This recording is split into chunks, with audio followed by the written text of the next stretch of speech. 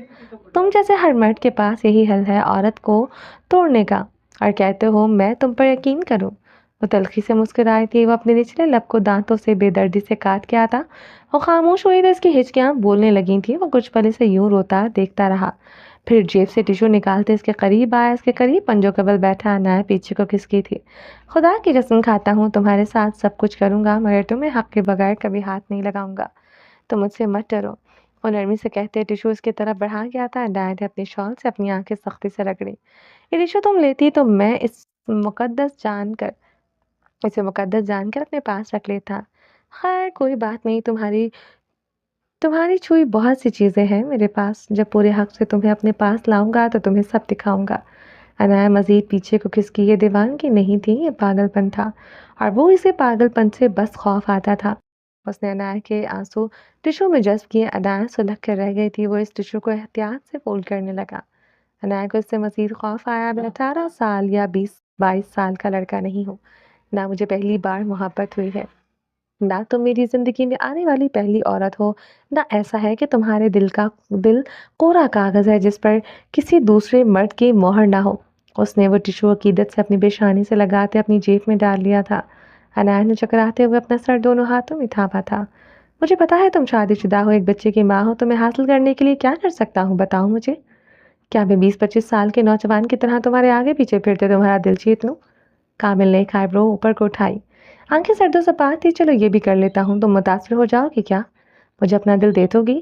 میرے پرپوز کرنے پر اپنے شوہر کو آسانی سے چھوڑ دو گی؟ میرے پاس آسانی سے آ جاؤ گی؟ اس نے کہتے گہری سانس کھینچی۔ عنایت ذرا سنگی سے اسے دیکھ رہی تھی۔ ایسے مت دیکھو، میں نے تمہارے ساتھ کچھ بھی نہیں کیا، میں تمہارا مسیحا ہوں۔ تمہیں ابھی تک دھمکی دی، مگر کیا کچھ نہیں۔ وہ سنجیدگی سے کہہ رہا تھا، میرے بھائی آہل کو تم نے جس کی طرح کی پکچرز بھیجی، جو کچھ اس سے کہا، تمہیں ابھی بھی لگتا ہے تم نے کچھ نہیں کیا؟ اسے میرے خلاف کیا، تم ہر حد پار کر چکے ہو، وہ پرتپش لہجے میں بولی تھی۔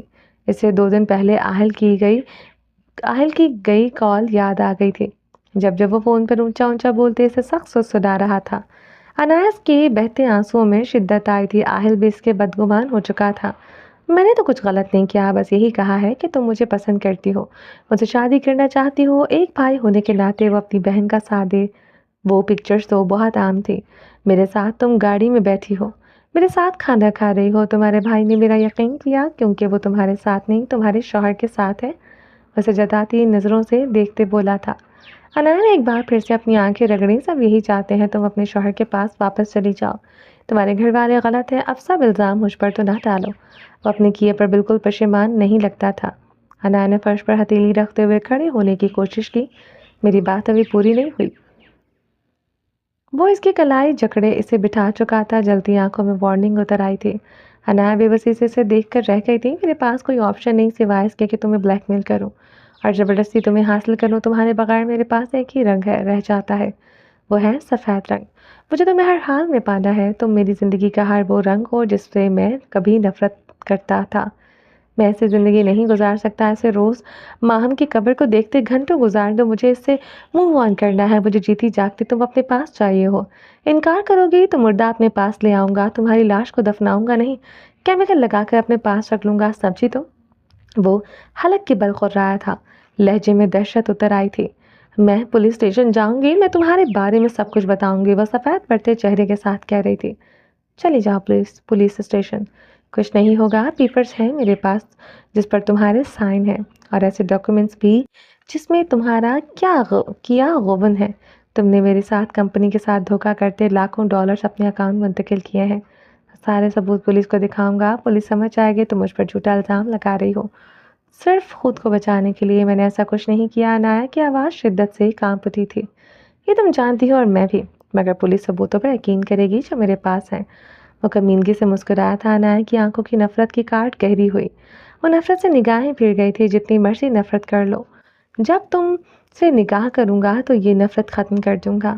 اتنا چاہوں گا تمہیں کبھی کسی نے نہیں چاہا ہوگا، وہ کہتے کھڑا ہوا تھا، اور یہ کبھی مر کر بھی نہیں ہوگا سمجھے تم؟ وہ چہرہ اٹھائے چیخی تھی۔